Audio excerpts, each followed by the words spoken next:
already and are successful in fulfilling the goals, but also the amount of necessary flexibility and pragmatism that we need to solve this complex issue.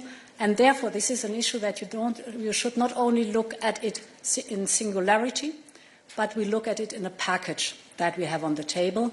That is the goal of the automotive, the dialogue of the future of the automotive industry in Europe. Very important is also here speed, because, of course, certain expectations have to be met, or uncertainties have to be excluded. And therefore, it's more a matter of weeks than months we're talking about. We will have, perhaps for your information at the end, an action plan on the automotive industry and mobility presented by Commissioner Tzitzikostas, where we have then the results. Good. And still here on my right. Hi, Aude van den Hove from Politico. I have a question for the President. You talk about unity and the fact that member states have to play their role. Have you considered what actions you will take if a country is not following or not taking part, doing their part?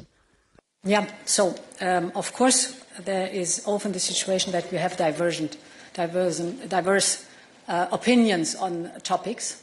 For me, it was really an eye-opener to see with the Budapest Declaration at our European Council, informal council in Budapest, how united the leaders are on the diagnosis, if I may put it that way, but also on the measures that were proposed in the Draghi report and that are translated in this Competitiveness Compass. This is a very good starting point, because typically we start with divergent opinions. Of course, in the detail, there will be opposing or divergent opinions on the detail. But, I mean, okay, that's the daily life we have to work on. But the pressure of the knowledge, how high the urgency is, and that we have a good plan, and that there is now the political will, in my view, really help us to move forward quickly and united on that one. The Polish presidency is now very much on it, and afterwards we have the Danish presidency, so it's really a time to speed up. Thank you. And we move again here to the lady. Yes, please. Bonjour, Léa Marchal de l'Agence Europe. À quel point doit-on s'attendre à des textes de législation dans les prochains mois, à commencer par le Clean Industrial Deal, et ensuite je vois aussi le Decarbonization Accelerator Act, qui me fait beaucoup penser au Net Zero Industry Act. Donc, qu'est-ce que vous pouvez faire de différent dans tous ces textes, et y compris tous les autres actes qui sont mentionnés dans la boussole pour la compétitivité dans les prochains mois? Je l'ai dit, il y avait un changement d'abord d'état d'esprit, il y a un changement également de méthode, puisque je vois bien derrière votre question si ce sont aussi des textes législatifs qui recréent de la norme ou pas.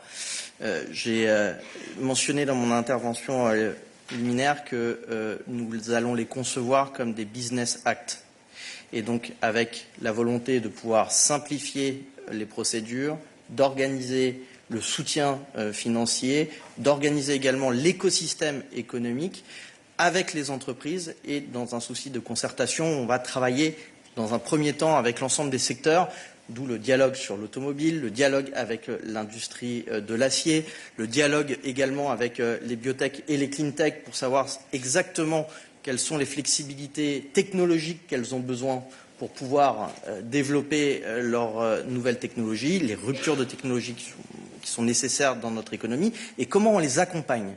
Donc, il ne s'agit pas de réglementation, mais d'accompagnement de tous ces secteurs.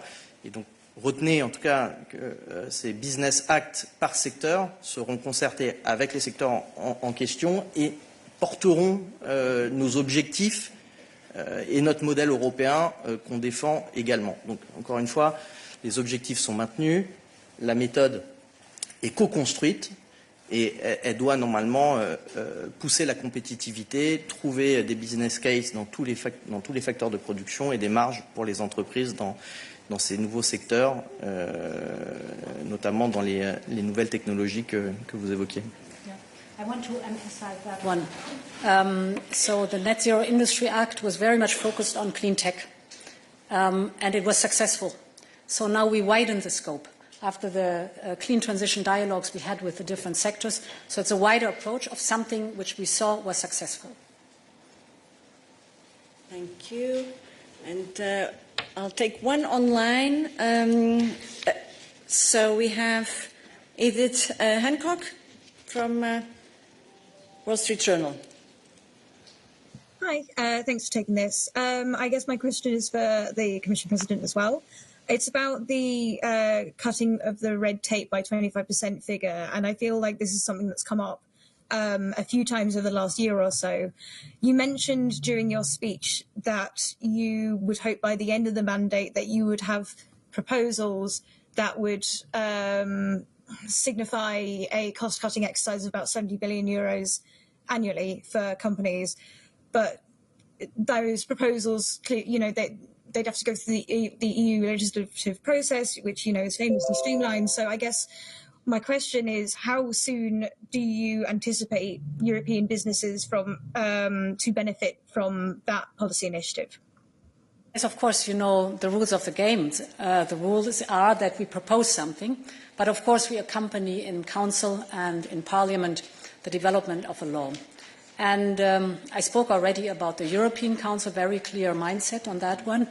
The Council itself and the Parliament have understood that we need really to liberate the innovative power that our European economy has, and therefore to be more simple and to be faster and less complex. Therefore, I hope for the best, but we will also work intensively with Parliament and Council on keeping the high ambition that is in the Commission's proposal. Thank you. And we take a final one, because it's been already almost an hour. We'll take the lady here in the middle.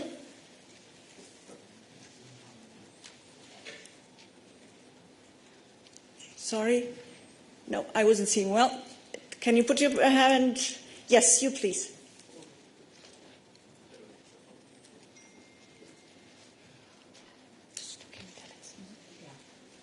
Hello, thank you. Leo Lichtenvoet for Context. I had a question regarding what you said about 1 in, 27 out. One of the examples that you mentioned for that was the 28th regime. That's an example of harmonization, but I think in the document you mentioned corporate law, insolvency, taxation policy, which are notoriously areas in which it's difficult to propose harmonization. So I'm wondering, how do you expect to propose that? Will it be a regulation? How will you manage to bypass or circumvent what the European Court of Justice said regarding the minimum wage directive? Sorry, and don't you think that there may be other areas of harmonization that may be easier to cut red tape and to do this 1 in, 27 out? It's a double approach.